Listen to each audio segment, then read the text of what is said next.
ড্যানিয়েলে লডুকা বলেন, আমি ইসলাম গ্রহণ করতে বাধ্য হয়েছি। আমি কখনোই আল্লাহকে খোঁজার গরজ অনুভব করিনি। যখন কিছু করার থাকতো না তখন কোনো পুরনো বই বা ভবন দেখে সময় কাটাতাম।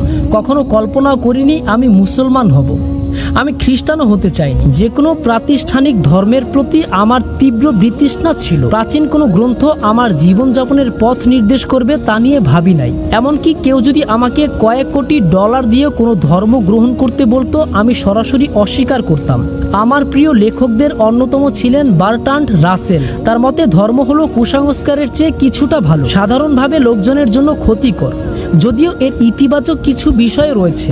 তিনি বিশ্বাস করতেন ধর্ম ও ধর্মীয় দৃষ্টিভঙ্গি জ্ঞানের পথ বন্ধ করে দেয়, ভীতি আর নির্ভরতা বাড়িয়ে দেয়। তাছাড়া আমাদের বিশ্বের যুদ্ধ, নির্যাতন আর দুর্দশার জন্য অনেকাংশে দায়ী ধর্ম। আমার মনে হতো ধর্ম ছাড়াই বেশ ভালো আছি। আমি প্রমাণ করতে চাইতাম ধর্ম আসলে একটা জোচ্চুরি। ধর্মকে হেয় করতে আমি পরিকল্পিতভাবে কাজ করার কথা ভাবলাম। হ্যাঁ, সেই আমি এখন মুসলমান। আমি ঘোষণা দিয়ে ইসলাম গ্রহণ করেছি, আর সেটা না করে উপায় ছিল না। আমি অনুগত হয়েছি, ইসলাম গ্রহণ করতে বাধ্য হয়েছি। মজার ব্যাপার হলো, যখন ধর্মাবলম্বনকারীদের সঙ্গে, বিশেষ করে মুসলমান হিসাবে পরিচয় দানকারীদের সঙ্গে কথা বলতাম, আমি প্রায় লক্ষ্য করতাম তারা বিশ্বাস করার আকাঙ্ক্ষা পোষণ করে। তাদের ধর্মগ্রন্থে যত সাংঘর্ষিক বিষয় থাকুক, ভুল থাকুক, তারা সবকিছু এড়িয়ে দ্বিধাহীনভাবে ধর্মকে আঁকড়ে ধরে। তারা জানে তারা কি বিশ্বাস করে। ব্যক্তিগতভাবে আমি কখনো আল্লাহকে খুঁজতে চাইনি, সেই ইচ্ছাও আমার কখনো হয়নি। একদিন আমার এক বন্ধু ইসলামে আল্লাহর অস্তিত্ব সম্পর্কে বোঝাতে চাইল।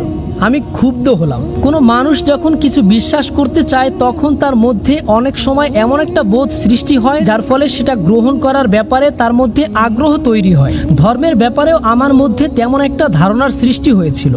আমি ধর্মকে স্রেফ একটা বাজে জিনিস হিসেবে বিশ্বাস করতে চাইতাম। এমন বিশ্বাস কিন্তু কোনো দৃঢ় প্রমাণের ভিত্তিতে হয় এমন নয়, স্রেফ অনুমানের উপর গড়ে ওঠে এ ধরনের বিশ্বাস। আমি যখন কোনো ধর্মীয় বই পড়তাম তখন সেগুলোর প্রতি আমার কোনো পক্ষপাতিত্ব থাকতো না, তবে আমার উদ্দেশ্য থাকতো তা থেকে ভুল ত্রুটি বের করা।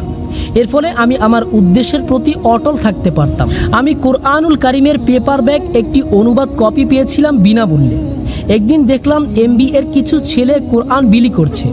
আমি জানতে চাইলাম এগুলো কি ফ্রি? তারা হ্যাঁ সূচক জবাব দিলে আমি একটা নিয়ে রওনা দিলাম। এসব বইয়ের প্রতি আমার বিন্দুমাত্র আগ্রহ ছিল না, কেবল ফ্রি পেয়েছিলাম বলে নিয়েছিলাম। তবে আমার উদ্দেশ্য ছিল বইটা পড়ে আরও কিছু খুঁজ যদি পাওয়া যায় তবে ধর্মটির বিরুদ্ধে ব্যবহার করা যাবে। আমি যে কপিটা পেয়েছিলাম সেটির পাতাগুলো মলিন হয়ে গিয়েছিল, অনেক পুরনো ছিল সেটি। কিন্তু আমি যতই পড়তে থাকলাম ততই বশীভূত হতে লাগলাম। আমি আগে যেসব ধর্মীয় গ্রন্থ পড়েছি তা থেকে এটা সম্পূর্ণ ভিন্ন। আমি অর্থ সহজেই বুঝতে পারছিলাম, সবকিছুই ছিল স্পষ্ট। মনে পড়লো আমার এক বন্ধু যখন আমাকে ইসলামে আল্লাহ কেমন তা বোঝাচ্ছিল। আমি রেগে গিয়েছিলাম, কিন্তু এবার পাতার পর পাতা উল্টে অনেক জায়গায় দেখতে পেলাম তাতে স্পষ্টভাবে বলা হয়েছে অবশ্যই আল্লাহ ক্ষমাশীল, দয়াময়। মনে হলো পবিত্র কুরআন সরাসরি আমার সঙ্গে কথা বলছে, আমার জীবনের সঙ্গে জড়িয়ে আছে। এটা একটা পুরনো গ্রন্থ কিন্তু পুরোপুরি প্রাসঙ্গিক। এর কাব্যিকতা, কল্পনা শক্তি এবং যেভাবে বার্তা পৌঁছে দেয় তা আমাকে অন্তর থেকে নাড়া দিল। এর অভূতপূর্ব সৌন্দর্য আমি আগে কখনো টের পাইনি। মরুভূমির দমকা হাওয়া যেন সবকিছু উল্টে দিল। মনে হলো আমি যেন কিছু একটার জন্য দৌড়াচ্ছি। কোরআন আমার বোধ শক্তিতে প্রতিক্রিয়া সৃষ্টি করলো। নির্দেশনাবলী দেখে তারপর আমাকে চিন্তা করতে, ভাবতে, বিবেচনা করতে বলল। এটা অন্ধবিশ্বাস প্রত্যাখ্যান করে কিন্তু যুক্তি ও বুদ্ধিবৃত্তিকে উৎসাহিত করে। কোরআন মানুষকে কল্যাণের দিকে আহ্বান করে, স্রষ্টাকে স্বীকার করে নিতে বলে, সেই সঙ্গে আধুনিকতা, মানবিকতা, সহমর্মিতার কথা বলে। অল্প সময়ের মধ্যে আমার জীবনকে বদলে দেওয়ার আগ্রহ তীব্র হয়। আমি ইসলাম সম্পর্কে অন্যান্য বই পড়তে শুরু করলাম। আমি দেখতে পেলাম কোরআনে অনেক ভবিষ্যৎবাণী রয়েছে, অনেক হাদিসেও তেমনটা আছে। আমি দেখলাম পবিত্র কুরআনে অনেক স্থানে নবী মুহাম্মদকে সংশোধন করা হয়েছে। আমার কাছে অদ্ভুত লাগলো।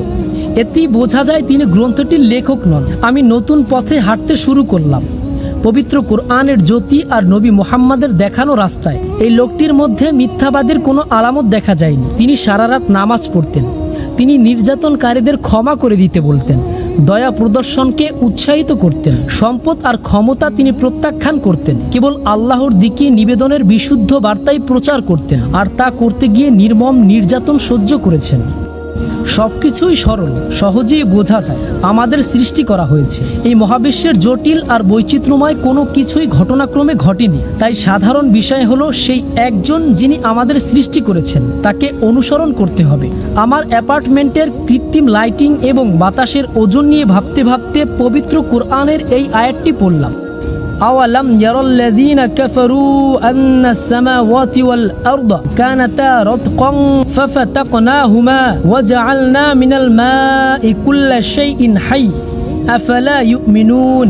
অর্থ, কাফেররা কি ভেবে দেখে না যে আকাশমণ্ডলী ও পৃথিবীর মুখ বন্ধ ছিল, এরপর আমি উভয়কে খুলে দিলাম এবং প্রাণবন্ত সবকিছু আমি পানি থেকে সৃষ্টি করলাম, এরপরও কি তারা বিশ্বাস স্থাপন করবে না?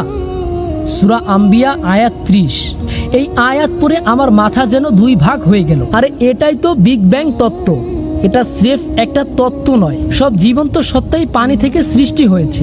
বিজ্ঞানীরা মাত্র এটা আবিষ্কার করেছে। এটা ছিল অবাক করা বিষয়। এ ছিল আমার জীবনের সবচেয়ে উত্তেজনাকর এবং সবচেয়ে ভীতিকর সময়। আমি বইয়ের পর বই অধ্যয়ন করতে লাগলাম, তথ্যগুলো যাচাই করতে থাকলাম। এক রাতে আমি প্রাট ইনস্টিটিউট লাইব্রেরিতে বসে খোলা বইগুলোর দিকে তাকিয়েছিলাম।